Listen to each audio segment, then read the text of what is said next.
Eu sou a terapeuta a doutora Emília Queiroz e neste vídeo nós estamos fazendo um trabalho de autoconhecimento para mulheres que precisam enriquecer com o seu propósito. Dia 1. Você vai pegar um caderno aí na sua casa, tá? Um caderno qualquer, uma caneta, você vai colocar a data de hoje e você escreverá assim: enriquecimento com propósito. Dia 1. Expandindo a mente. O que nós faremos no dia 1? Escreveremos uma lista, tá? Com 30 coisas que você faria se tivesse dinheiro infinito. Por que estamos começando com esse passo? É muito comum que nós tenhamos crenças limitantes em relação ao dinheiro. Crenças de escassez, crenças de que o dinheiro é sempre muito pouco, crenças de que vai sempre faltar, de que você não vai conseguir fazer o que você quer jamais, e isso te impede de sonhar. Então, no dia 1, nós precisamos simplesmente abrir espaço dentro da mente. Eu quero que você exercite a sua imaginação, que você reacenda a sua capacidade de sonhar grande, de pensar alto. Então, imagine que você já tem o dinheiro infinito, que o dinheiro não é um problema, que você já tem mais do que você pode gastar. O que exatamente você faria com o seu dinheiro, tá? Para que você quer tanto enriquecer? Então, você vai escrever aqui 30 itens, tá? E precisa ser 30? Pode ser mais? Pode. Mas eu quero que você coloque no mínimo 30 para que você saia do clichê, para que você saia do campo da sua necessidade hoje, que pode ser, poxa, pagar a escola do meu filho, pagar o meu aluguel, comprar uma casa própria, trocar de carro, pagar um plano de saúde, enfim. Quando você sai do básico, é que você começa a realmente entender os seus sonhos, tá? Eu quero aqui encorajar você a sonhar. Eu quero que você acredite, que você visualize, que você pode sim chegar em um outro patamar financeiramente, que você pode, que você consegue e que você merece. Mas para isso, para começar uma jornada de enriquecimento, você precisa primeiro expandir a sua mente, tá? Por isso que esse é o nosso dia 1. Dia 2. Pegue seu caderno e escreva assim: ativando memórias e descobrindo crenças. Qual será a reflexão de hoje? Você vai escrever sobre a situação financeira da sua família, lá na sua infância, na sua adolescência, e como isso foi construindo a sua visão sobre dinheiro. Então, se você teve talvez uma infância muito pobre, muito difícil, de muita escassez, você acaba pensando que o dinheiro é de um jeito. E aí, se os seus pais olhavam as pessoas ricas e admiravam, ou será que seus pais olhavam as pessoas ricas e falavam: esse aí não presta, esse aí faz coisa errada, a sua visão sobre dinheiro é outra. Ou então, se você já vem de uma classe média, a sua visão é outra. Se a sua família sempre teve dinheiro sobrando, a sua visão é outra. Talvez na escola você sempre tinha os piores materiais escolares, o pior uniforme, o pior tênis, e as pessoas zombavam de você. Ou então você sempre era aquele que tinha o estojo gigante de canetinhas coloridas e a última marca de mochila, e as pessoas admiravam você. Então, escreva um pouco sobre a sua infância e adolescência a respeito da área financeira. Como você construiu na sua cabeça, o que as experiências te moldaram para pensar, o que os seus pais te ensinaram a pensar, como hoje você enxerga dinheiro, como você enxerga as pessoas ricas, tá? Quero que você comece a investigar o seu passado para que você entenda quais são hoje as suas crenças sobre dinheiro, porque com toda certeza são as suas crenças lá na sua mente inconsciente que vem determinando o resultado financeiro que você tem hoje. Seja porque você acha que dinheiro, no fundo, você acha que dinheiro é algo ruim, é algo sujo, é algo errado, ou então porque você acha que sempre vai ter dinheiro mesmo, que dinheiro é algo que vem muito fácil, que vai muito fácil, e por isso você não se esforça o suficiente para obtê-lo. Então, é um dia para relembrar, refletir e escrever sobre todas as experiências que você já teve com dinheiro ao longo da vida. Dia 3.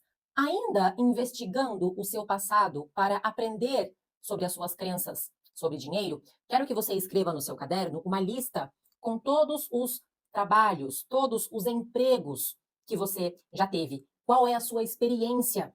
Quando você começou a trabalhar? Foi desde a infância, fazendo pequenas tarefas em casa, ou talvez vendendo alguma coisa para os amigos da escola? Foi na adolescência? Ou será que você nunca trabalhou e tem medo de começar? Qual é a sua experiência atual com os empregos, tá? Quero que você faça uma lista e principalmente que você selecione os seus aprendizados com cada emprego. Talvez, se você passou por uma situação muito difícil, com um chefe muito abusivo, que te explorava, que te cobrava, que nunca te elogiava e você se sentia sugada. Mas também, muitas vezes, uma experiência muito difícil é aquela que mais te ensina, que mais te fortalece, que mais te prepara. Ou então você teve um emprego com alguém da família e acabou brigando com essa pessoa. Ou foi algo muito fácil que você achava chato, entediante, que você não aprendeu nada, que você não evoluiu. E será que você pediu demissão? Ou será que você foi mandada embora? Então, pare e escreva um pouco uma lista com cada emprego que você já teve e o que você aprendeu. Assim, nós vamos encontrando quais são as suas principais qualidades e defeitos na hora de fazer algo em troca de dinheiro. Dia 4. Hoje estamos pensando um pouco melhor sobre a forma com que você administra, a forma com que você gasta o seu dinheiro. Então, quero que você escreva aqui no dia 4 quais foram as suas últimas compras. Você se lembra de pelo menos quais foram as suas últimas 5 compras? E como você se sentiu com cada uma delas? Foi uma compra bem pensada, bem planejada, que você pesquisou o melhor preço e que você esperou as emoções passarem e foi uma escolha racional? Ou será que foi uma compra por impulso? Que você viu alguém indicando e você achou maravilhoso e o site estava com desconto e você na hora comprou e depois se arrependeu ou não? Então, escreva, tá? Sobre as suas últimas 5 compras. E ainda quero que você aprofunde a reflexão, pensando aqui quais foram os melhores investimentos que você já fez na vida e também os piores que você errou e se arrepende, tá? E aqui nos melhores investimentos, quero que você se lembre o que você mais gastou? Será que, por exemplo, na sua faculdade, quantos milhares de reais você gastou com essa formação? E será que isso valeu a pena? É um diploma que você se orgulha? Ou você acha que foi inútil, não aprendeu nada? Ou então, quanto você gastou para comprar o seu carro? Você acha que foi uma boa compra, um bom investimento? Ou poderia ter escolhido algo mais econômico? Quanto você gastou naquele presente caro que você quis dar para aquela pessoa, para impressionar aquela pessoa? Será que valeu a pena o investimento naquela relação? Ou talvez um procedimento estético que você fez e foi muito bom, ou foi um arrependimento, tá? Então escreva uma lista com 5 melhores investimentos da sua vida e os 5 piores. E assim a gente consegue entender como você cuida do seu dinheiro. Dia 5, reflexão sobre dinheiro número 5. Pegue seu caderno, sua caneta, coloque a data. Hoje vamos escrever sobre o nosso patrimônio. Para quem não sabe, o seu patrimônio significa todos os bens valiosos ou todo o dinheiro que você tem acumulado ao longo da vida. Para quem não sabe, dinheiro é uma coisa que você não deve receber e gastar automaticamente. O seu dinheiro não foi feito para ser completamente gasto. Uma administração inteligente do dinheiro é sempre guardar uma parte. Você jamais vai gastar tudo que você ganha. Não é assim que funciona, não é assim que se lida com o dinheiro de forma inteligente. Você precisa estar construindo o seu patrimônio. E quanto mais cedo você começa, melhor. O patrimônio pode incluir não somente reais, né? Não somente as notas, a quantia do dinheiro, mas também bens. Então, muita gente tem imóveis no seu patrimônio, muita gente tem ações, investimentos, um item de coleção que é valioso e pode ser revendido, carro, enfim. Então, se o seu patrimônio hoje é zero ou até negativo, se você, além de nunca ter guardado nada, você ainda tem dívidas, ok, não se desespere, a situação não é ideal, mas nunca é tarde para começar a mudar o padrão de comportamento com o dinheiro. A partir de hoje, você vai sempre guardar uma parte. Essa parte pode ser 5%, 10%, 15%, 20% de tudo que você ganha, a depender da quantia mensal que você está ganhando aí. Mas é importante que você entenda que você comece agora a sempre guardar um pouquinho. E pense que patrimônio, quanto mais cedo na vida você começa, melhor. Então, se você entende o que é patrimônio lá nos seus 10 anos de idade, a cada dinheirinho que você ganha de presente, você já começa a guardar um pouco.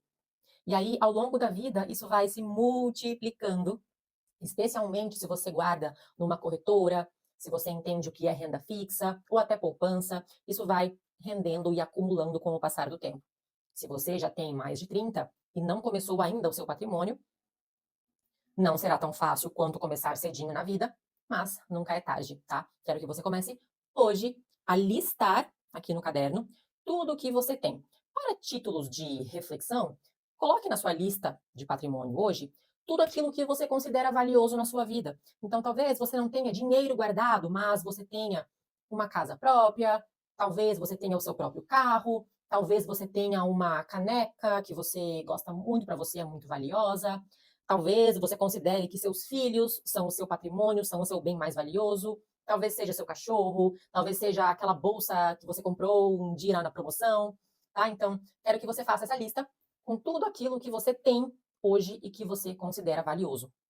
Pode ser cursos, diplomas, formações, conhecimento, sabedoria, experiências, tá? Tudo que você vem acumulando ao longo da vida. Mas saiba que, na prática, no contexto financeiro, patrimônio é sempre aquilo que é valioso financeiramente, tá? Se ainda não tem, comece hoje a construí-lo. O seu patrimônio é a sua segurança, não só mental e emocional, mas também física. Dia 6. Pegue seu caderno, a sua caneta, coloque a data de hoje e vamos lá. Aqui, vamos começar a entender como transformar o seu propósito no seu trabalho, que te dê lucro, né? Que te gere retorno financeiro. Você vai escrever hoje quais são as suas autoridades na vida. Como assim? O que você já passou, quais experiências práticas você tem, o que você já viveu e já superou. Lembre-se que a sua história de vida é a sua autoridade. Por exemplo, muitas vezes um terapeuta pode estudar muito, ler muitos livros sobre um término de relacionamento, sobre relacionamento abusivo, narcisista, mas essa pessoa nunca sentiu na pele o que é isso. Se você já passou por uma relação abusiva, narcisista, de violência, de agressão, de traição, você tem, talvez, mais autoridade para falar sobre isso do que aquela pessoa que só leu no livro e nunca sentiu na pele. Eu quero que você comece a listar as dificuldades que você já passou na vida e que você use isso com orgulho do que você já viveu, porque você tem autoridade para ensinar sobre isso. As suas dificuldades se tornam os seus testemunhos. Você deve contar para as pessoas o que você viveu, o que você superou, porque muita gente está passando pela mesma situação que você. E se você já superou, é claro que você consegue dar conselhos valiosos, é claro que você consegue ajudar. E muitas vezes, muita gente está disposta a trocar o dinheiro que elas têm pelos seus conselhos experientes e valiosos de quem já viveu e pode ensinar. Então, quero que você escreva na sua lista quais são as suas autoridades, tá? E aqui vai principalmente as maiores dificuldades que você já passou na vida, seja relacionamentos, traições, ou então doenças graves, acidentes, perdas, erros que você cometeu e aprendeu, ou então o que você estudou, né? Qual é a sua formação, como você gastou o seu tempo estudando aquilo, vivendo aquilo, buscando, qual é o seu conhecimento, a sua experiência. Independente da vida que você viveu até hoje, alguma coisa você estava fazendo. Mesmo que você não tenha faculdade, não tenha curso, ou não queira trabalhar com a sua formação, alguma experiência de vida você está tendo. E é sobre isso que você vai falar, é isso que você vai ensinar. O seu propósito está escondido principalmente nos seus traumas. Lembre-se, eu sou uma filha de mãe narcisista. Eu passei a infância inteira sofrendo nas mãos de uma mãe cruel, agressiva, abusiva. E é por isso, por conta da minha experiência, que eu comecei a me interessar por estudar trauma, saúde mental, felicidade, propósito de vida. E eu comecei o meu trabalho ajudando quem? Outras filhas de mães narcisistas. São pessoas que passaram pela mesma coisa que eu passei e por isso eu consigo entendê-las e eu consigo ajudá-las da melhor forma possível. Eu comecei sentindo o chamado no meu coração através da minha própria experiência de vida, e aí eu entrei em contato com essas pessoas, e aí eu comecei a estudar sobre isso, e aí fui criando os meus cursos e estudos, formações, até chegar ao doutorado, até criar o meu grupo de pacientes e hoje estar aqui falando com você como uma autoridade. Mas tudo começa quando você Se lembra e escreve sobre as suas experiências de vida. É daqui que você vai tirar o seu propósito. Aquilo que você já viveu. Dia 7. Pegue seu caderno, sua caneta e vamos lá. Agora que você já entendeu qual é a sua autoridade nesse mundo, em qual área você vai ensinar e ajudar as pessoas, você vai começar a escrever quais serão efetivamente os seus ensinamentos. O que você vai falar para essa pessoa. Imagine que alguém que está naquela mesma situação que você já esteve lá atrás, está hoje chorando, sofrendo, confusa, perdida. Essa pessoa te liga, te chama e fala assim: Ei, eu estou desesperada, eu estou passando por isso aqui, eu não sei o que fazer, eu não sei onde eu estou errando, eu não sei por onde começar a melhorar. Como você poderia me ajudar? Você que já passou por isso, como você poderia me ajudar? Então, o que você iria responder para essa pessoa? Quero que você imagine isso e comece a escrever. Comece pelos 5 principais erros que provavelmente essa pessoa está cometendo. Então, lembre-se de você lá atrás, lá no momento da dor, quais erros você cometia e faça uma lista dos 5 maiores erros. E a partir disso, a partir dos erros, quais são os 5 conselhos que você vai dar?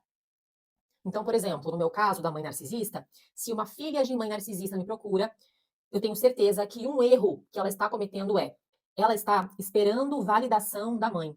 O maior sonho da filha de mãe narcisista é o dia em que essa mãe vai finalmente começar a amá-la, o dia em que essa mãe vai começar a elogiá-la, a falar que ela é o orgulho dela, que ela está agindo corretamente.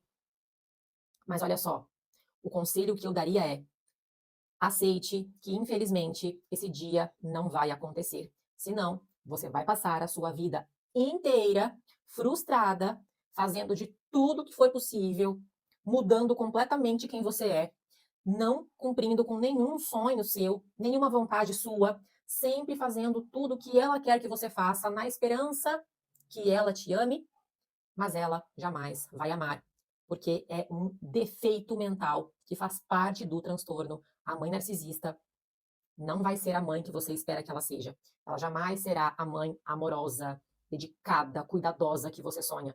Então, o melhor a se fazer é parar logo de esperar por isso, desistir dessa expectativa e assim você tem chance de construir a sua própria vida, sem tentar se moldar aos padrões de alguém que jamais vai te validar. Eu começaria por aí.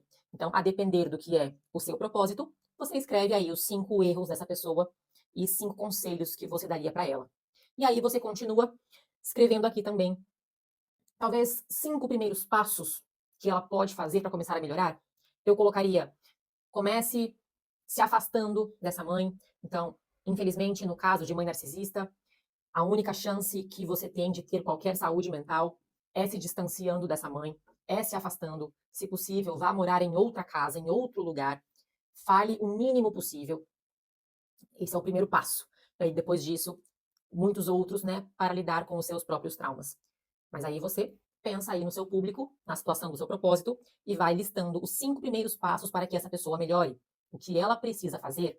E aí, a partir desses 5 erros, conselhos, o passo a passo para melhorar, é que você vai criando a sua própria metodologia de trabalho, tá? É assim que você desenha o que você vai ensinar. E é a partir daqui também que você começa a entender como será o seu posicionamento na aula que você vai dar, na ajuda que você vai dar, no livro que você vai escrever, no curso que você vai gravar, nos conteúdos que você vai publicar, enfim.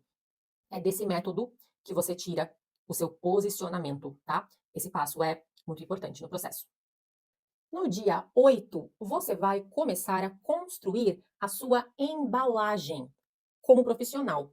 Como assim? Então, a depender do seu propósito, você vai começar a pensar em como seria a sua aparência ideal que melhor ajudaria o seu público. Que tipo de pessoa você precisa ser para passar mais confiança para o seu público? Então, por exemplo, imagine que o seu propósito é ser uma terapeuta. Que tipo de terapeuta você quer ser? Você quer ser aquela que é mais carinhosa, que é mais acolhedora com o seu público? Será que seu público é uma pessoa que precisa de alguém que seja afetuoso? Então, talvez você queira usar mais as cores rosa, branco, lilás, estampas florais. falar de um certo jeito, escrever com algumas palavras mais carinhosas? Ou será que você quer ser aquela terapeuta mais intelectual, que fala sobre os últimos artigos científicos publicados, e aí você vai ter que aparecer usando óculos, sempre com algum livro na mão, talvez camisa xadrez, algo que se parece muito intelectual, com muita sabedoria, ou uma imagem mais criativa, e aí você vai usar roupas bem coloridas, com várias estampas, talvez um cabelo colorido, talvez um cenário bem colorido, e palavras divertidas, e fazendo piadas e sorrindo. Então, quero que você comece a desenhar qual será a sua embalagem, entende? Porque isso não é aleatório, precisa ser bem desenhado, bem escolhido, porque você é um ser humano múltiplo, né? Você tem várias facetas. Quando você está com os seus amigos, você faz uma coisa, com o seu esposo, você se comporta de outra forma, com a sua mãe, com a sua família, você já é diferente, com o seu cliente, com o seu paciente, você vai se comportar de outro jeito. Então, na sua embalagem profissional, você não vai mostrar tudo o que você faz, porque muita coisa não combina com a confiança que você quer passar para sua paciente ou cliente, o seu público. Se a minha cliente está precisando de ajuda para ter uma rotina mais saudável, eu não vou ficar mostrando para ela que eu como chocolate todo dia depois do almoço. Eu não vou mostrar para ela a cerveja que eu tomei no final de semana. Eu não vou mostrar para ela que eu fiquei assistindo filme até de madrugada e não dormi. Entende que não ajuda, não combina? A ideia não é que você vai fingir ser o que você não é, que você vai inventar um personagem que você não é. Você vai simplesmente delimitar a sua comunicação, delimitar quais partes da sua vida irão ajudar o seu público e quais partes não precisam ser mostradas. Então não é porque hoje eu vou jantar com o meu marido e passar a noite com ele com uma lingerie super sensual que eu vou tirar uma foto minha de lingerie e publicar na internet. Entende que isso não é para ser mostrado? Se o seu propósito é justamente ensinar as mulheres como ser uma esposa mais atraente, mais sensual, aí sim você mostra o dia em que você está de lingerie. Mas se você está tentando fazer com que a sua paciente tenha muito controle emocional, você não vai dividir com ela todas as suas crises emocionais. Você vai contar que você passou por isso, que você passa por isso de vez em quando, para você não fingir que você é perfeita, não é sobre fingimento, é apenas sobre delimitar quais partes da minha vida eu quero mostrar e quais partes não combinam com a imagem que eu quero passar. Faz sentido? No dia 8, você vai começar a escrever melhor sobre exatamente quem é o seu público, quem é a pessoa que você está ajudando, com quem você está falando. Então aqui você vai imaginar como era você lá naquele momento da dificuldade, que tipo de pessoa você era antes de superar aquilo. Então, por exemplo, eu sofri muito com minha mãe narcisista, justamente porque eu sempre fui uma menininha muito sensível, muito ingênua, muito deslumbrada com o mundo, com a vida, muito generosa, muito boazinha demais, sabe? É por isso que eu sofri tanto. Se eu tivesse sido aquela criança que já nasce rebelde, que já nasce agressiva, durona, explosiva, eu talvez teria sofrido muito menos, ou nem teria sofrido nada, teria conseguido me impor e brigado com a minha mãe, não permitido os abusos que ela fazia comigo. Eu só sofri tanto porque eu era muito sensível. Então eu sei que hoje o meu público é justamente essa mulher sensível, que é muito parecida comigo lá atrás. Quero que você pense em quem é o seu público. Como é essa mulher? É um homem? É uma mulher? Como é a sua personalidade, sabe? Como ela pensa, como ela age, como é a vida dela. Quais são os principais motivos das suas dores e sofrimentos? O que ela mais deseja? Quais são os seus sonhos? Então, no meu caso, a principal dor que eu sentia era a falta de amor, era porque eu me sentia muito inferior a todo mundo, porque eu achava que eu não tinha mãe, eu achava que minha vida era um erro, porque nem a minha mãe gostava de mim, eu me sentia excluída, eu me sentia um lixo, baixa autoestima, nada de autoconfiança. Meu maior sonho era ser amada, meu maior sonho era ganhar carinho, abraço, presentes, elogios. Então eu sei que é mais ou menos assim que se passa na mente do meu público hoje. Então eu quero que você pense no seu público, no seu propósito e vá escrevendo tudo que você já sabe sobre ele. O que você tem que essa pessoa admira? Essa pessoa quer ter também, por exemplo, eu consegui superar meus traumas, eu consegui construir uma autoconfiança, mesmo tendo crescido naquele ambiente. Então, eu sei que meu público admira isso em mim, porque ela também quer superar o seu trauma de infância, ela também quer conseguir ser autoconfiante, ela também quer conseguir ser forte, feliz, independente, como eu já consegui.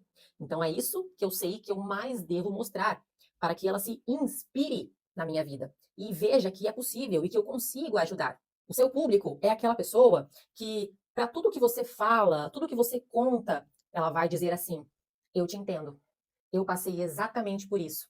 É bem assim, é verdade o que você está falando. Esse é seu público.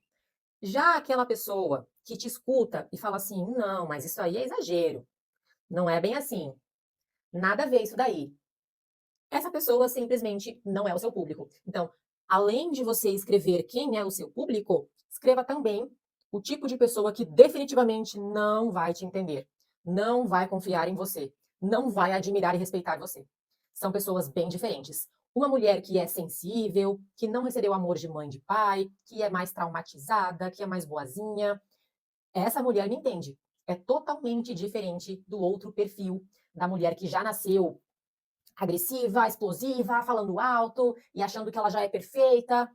É totalmente diferente, tá? Eu quero que você tenha na sua cabeça essa distinção. Esse grupo aqui é meu público e esse grupo aqui não é. Não quero perto de mim, não consigo ajudar, não estou falando com você. Foque nessa galera aqui e escreva quem elas são. Quem é o seu grupinho? No dia 9, você vai escrever no seu caderno uma lista com referências. Quero que você pesquise e escreva lá os 5 maiores nomes da sua área em quem você vai se espelhar. Por que isso é importante? O seu pensamento ao olhar essa pessoa deve ser assim: se ela consegue, eu também consigo. Quero que você parta desse pressuposto. E é exatamente isso. Se uma pessoa conseguiu ficar muito rica fazendo exatamente o que você quer fazer, o que te impede? Por que você não conseguiria? Existe lugar para todas nós no mundo. Se esse é realmente o seu propósito de vida, é porque você tem uma mensagem que só você consegue passar. O jeito que você vai falar, só você consegue falar. O seu ponto de vista é único. A sua experiência, do jeitinho que você passou, do jeitinho que você vai ensinar e ajudar, só você consegue falar. Então, eu tenho certeza que muita gente que está precisando de ajuda com esse problema vai gostar mais de você do que daquela pessoa que já é super famosa. Assim como eu sei que já existem muitas terapeutas que são aí referências no Brasil e no mundo e são muito mais ricas, mais famosas do que eu sei que tem as minhas pacientes que preferem ter acompanhamento comigo e não com elas. Porque eu sei que eu tenho um diferencial que elas não têm, que é o meu jeito de ser, a forma que eu falo, que eu escrevo, que eu ensino, ou até a minha acessibilidade. Eu tenho mais tempo, eu consigo dar mais atenção do que aquela pessoa que já é muito grande, muito famosa, tá? Eu quero que você tenha as referências da onde é possível chegar. Porque se essa pessoa conseguiu, você também consegue. E aqui já fica um adendo. Se por acaso o seu propósito, que você acha que é seu propósito, não existe ninguém no mundo fazendo isso, não existe ninguém no mundo que já enriqueceu com isso, a chance de você conseguir é menor. Não é impossível, mas é menor. É muito mais fácil encontrar ouro se você cavar um buraco do lado de onde alguém já encontrou ouro, do que se você começa a cavar um buraco lá, num lugar desconhecido, aleatório, que ninguém nunca encontrou. Entende? Então, quando você vê várias referências grandes na sua área, jamais pense assim: nossa, mas tem tanta gente grande já, eu não vou conseguir. Não, é o contrário. Exatamente porque essas pessoas conseguiram, é porque você também consegue. E aí, continuando as referências, é importante também que você encontre nomes de pessoas da sua área que você olha e você fala assim: poxa, eu conseguiria fazer melhor que isso aqui. Você vai encontrar pessoas, assim como eu também encontro de vez em quando alguns terapeutas que falam exatamente sobre a mesma coisa que eu falo, e eu não vejo qualidade. Eu acho que poderia ser muito melhor. E quando eu vejo que essas pessoas conseguem ter sucesso também, isso me motiva também a continuar. Então, tenha referências de nomes de pessoas que você considera melhores que você e também nomes de pessoas que você considera piores que você. porque tendo os dois lados é o que vai te motivar a agir e a continuar acreditando que você também consegue. Dia 10. Vamos hoje fazer um processo de reprogramação mental através da repetição de um mantra, tá? É uma meditação que fazemos para desbloquear, para transformar o nosso padrão de pensamento, colocar novas crenças e para isso utilizamos a técnica de repetição. Então, se você escolher fazer isso no seu caderno, você vai escrever 10 vezes a seguinte frase: o futuro que eu almejo já existe. Basta direcionar o meu caminho até ele. Essa frase é muito poderosa, porque você consegue entender que todos os seus planos de trabalho, os seus maiores sonhos, o que você quer tanto conquistar, o que você almeja, o que você sonha, tudo isso já existe em algum lugar. O seu futuro já existe. Ele já existe. Basta que você se direcione, que você caminhe o seu passo a passo até ele. E quando você entende que ele já existe, fica muito mais fácil de chegar, tá? Então, aqui nesse vídeo, nós vamos repetir 10 vezes juntas, porém, você pode também repetir 10 vezes aqui no seu caderno. Vamos lá. O futuro que eu almejo já existe. Basta direcionar o meu caminho até ele. O futuro que eu almejo já existe. Basta direcionar o meu caminho até ele. O futuro que eu almejo já existe. Basta direcionar o meu caminho até ele. O futuro que eu almejo já existe. Basta direcionar o meu caminho até ele. O futuro que eu tanto almejo já existe. Basta direcionar o meu caminho até ele. O futuro que eu almejo já existe. Basta direcionar o meu caminho até ele. O futuro que eu almejo já existe. Basta direcionar o meu caminho até ele. O futuro que eu almejo já existe, basta direcionar o meu caminho até ele. O futuro que eu almejo já existe, basta direcionar o meu caminho até ele. E mais uma vez. O futuro que eu almejo já existe, basta direcionar o meu caminho até ele. Percebe como agora você se sente mais confiante, mais forte, mais motivada? Esses foram os 10 primeiros passos na construção do seu enriquecimento com propósito. E se você já entendeu que você precisa enriquecer com o seu propósito, se você está disposta a aprender a fazer dinheiro com o seu propósito e você deseja meu acompanhamento, quero que você clique no link da minha bio e aí você pode escolher entre começar adquirindo o seu diário de autoconhecimento voltado para enriquecimento com propósito. Aqui nós fizemos 10 passos em vídeo, mas o diário completo é feito de 30 passos, tá? Ele é bem detalhado, vai te dando ali o passo a passo para você abrir a sua mente em direção ao enriquecimento e também como fazer isso na prática, tá? Para que você aprenda a transformar o seu propósito em uma profissão lucrativa que te leve ao enriquecimento que você com certeza merece. Então você pode começar fazendo os 30 dias do diário ou você pode ir direto para a nossa mentoria, que é uma reunião semanal de negócios que fazemos apenas com mulheres que estão nessa jornada de enriquecimento com propósito. A cada semana eu proponho uma estratégia diferente que vai nos dando retorno financeiro a cada semana com aquilo que é a nossa missão aqui na Terra. Espero ter te ajudado com esse vídeo. Estamos juntas!